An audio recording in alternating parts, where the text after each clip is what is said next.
Remote whereas this note is strictly for this batch candidate only.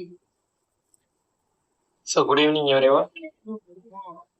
So நம்ம வந்து test page வந்து conduct பண்ணியிருந்தோம். அதாவது டெஸ்ட் பேஜ் கண்டக்ட் பண்ணுறதா சொல்லியிருந்தோம். ஸோ நம்ம அமௌண்ட் எவ்வளோ கொடுத்துருந்தோம் அப்படின்னா 99 ரூபீஸ் கொடுத்துருந்தோம்.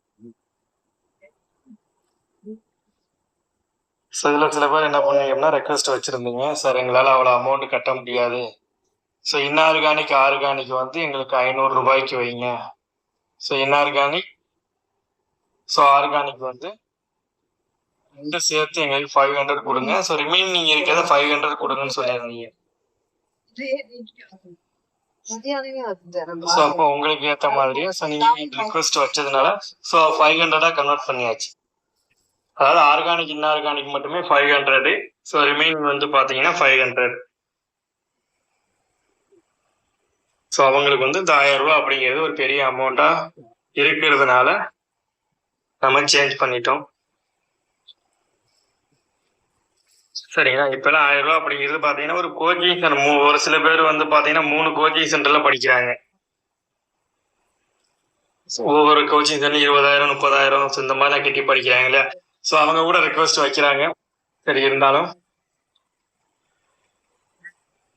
ஸோ அவங்க சொன்னதை ஏற்று நம்ம வந்து ஆர்கானிக் இன்ஆர்கானிக் வந்து 500 ரூபி, ரிமைனிங் இருக்கிறது வந்து 500. ஸோ அந்த மாதிரி நம்ம ஃபிக்ஸ் பண்ணியிருக்கோம்.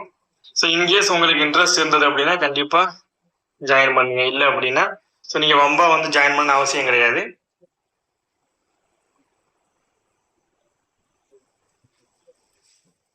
ஸோ உங்களுக்கு டெஸ்ட் பற்றின டீட்டெயில் எல்லாமே அதோடைய ஷெடியூல், ஸோ எப்போ டெஸ்ட் இருக்கும், எப்போ டிஸ்கஷன். ஸோ நம்ம டெஸ்ட் வந்து 1000 ரூபா அப்படிங்கிறது ரொம்ப கம்மி தான், உங்களுக்கே தெரியும். ஸோ 1000 ரூபாய்க்கு வந்து பார்த்தீங்கன்னா இந்த மாதிரி கொஸ்டின்ஸ், கான்செப்ட் இருக்கிற கொஸ்டின்ஸ்லாம் நம்ம தேடி எடுக்கணும் இல்லையா? அதை நம்ம டிஸ்கஸ் பண்ணணும். ஸோ நிறைய ஒர்க் இருக்கு. ஃப்ரீயாகவே நம்ம எவ்வளவு போடும்போது இந்த மாதிரி அமௌண்ட் வாங்கிட்டு கொடுக்குறோம் அப்படின்னா கண்டிப்பாக பெஸ்ட்டாக கொடுக்கணும் இல்லையா? ஸோ அதெல்லாம் கண்டிப்பாக அந்த கொஸ்டின்ஸ் நமக்கு ஃப்ரேம் பண்ணுறதுக்கே, ஏன்னா ஓல்டு பிஜிடிஆர்பி கொஸ்டின்ஸ் வந்து எடுக்க மாட்டோம். அந்த மாதிரி சேட் ஜிபிடி, ஸோ உதாரணத்துக்கு சேட் ஜிபிடிலாம் கொஸ்டின்ஸ் ரெடி பண்ணுவாங்க இல்லையா? ஸோ நீங்கள் பார்த்துருப்பீங்க.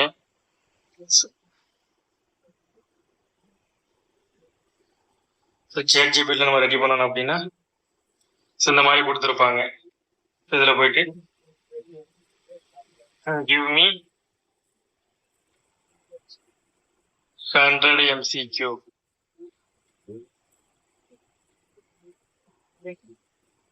from organic stereochemistry.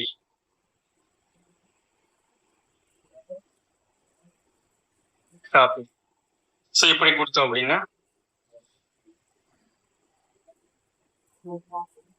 Chat GPT நமக்கு என்ன பண்ணிடும், ஸோ இந்த மாதிரி கொஸ்டின்ஸ் கொடுத்துரும். ஸோ இப்படிலாம் வைக்கணும்னு நமக்கு அவசியம் கிடையாது. இந்த மாதிரி வச்சோம் அப்படின்னா நம்ம எவ்வளோ கொஸ்டின்ஸ் வேண்டாலும் கொடுக்கலாம். 5000 கொடுக்கலாம், ஒரு யூனிட்டுக்கு 500 600 கொடுக்கலாம், அந்த மாதிரி கொடுக்கலாம். ஸோ நம்ம கொஸ்டின்ஸ் எதுவுமே இந்த மாதிரி இருக்காது. சேட் ஜிபிடிலேருந்து மேக்ஸிமம் கட் பண்ணி எடுத்துகிட்டு வர மாட்டோம். ஒவ்வொரு கொஸ்டின் பின்னாடி நிறைய கான்செப்ட் இருக்கும். ஸோ அந்த மாதிரி தான் நம்ம ரெடி பண்ணுவோம். புரியுதுங்களா?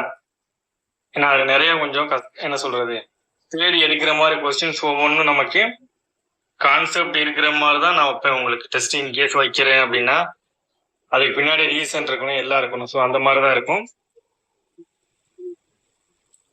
மறுபடியும் Chat GPT, Gemini in case update பண்ணியிருந்தாங்கன்னா அது நிறைய கொஸ்டின்ஸ் கொடுக்கும். இதுவே நம்ம இப்படியே இதை என்ன பண்ணலாம் அப்படின்னா கட் அண்ட் பேஸ்ட் பண்ணிட்டு வந்து செலக்ட் பண்ணிட்டு ஸோ இங்க இருந்து காப்பி பண்ணோம் அப்படின்னா இதுல இருக்க எல்லா கொஸ்டின் கொண்டு போய் உங்களுக்கு பேஸ்ட் பண்ணி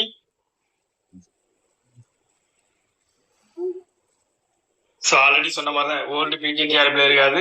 செட்டெக் அதாவது நீட் எக்ஸாம் கொஸ்டின்ஸ் இருக்காது. டெஸ்ட்டுக்கு +1 +2 புக்கு முன்னாடி இருக்க கொஸ்டின்ஸ் இருக்காது. சரிங்களா? கொஞ்சம் கான்செப்ட் ஓரியன்டாக தான் இருக்கும். நீங்கள் வந்து உங்களுக்கு இன்ட்ரெஸ்ட் இருந்தால் நீங்கள் கண்டிப்பாக ஜாயின் பண்ணிக்கலாம்.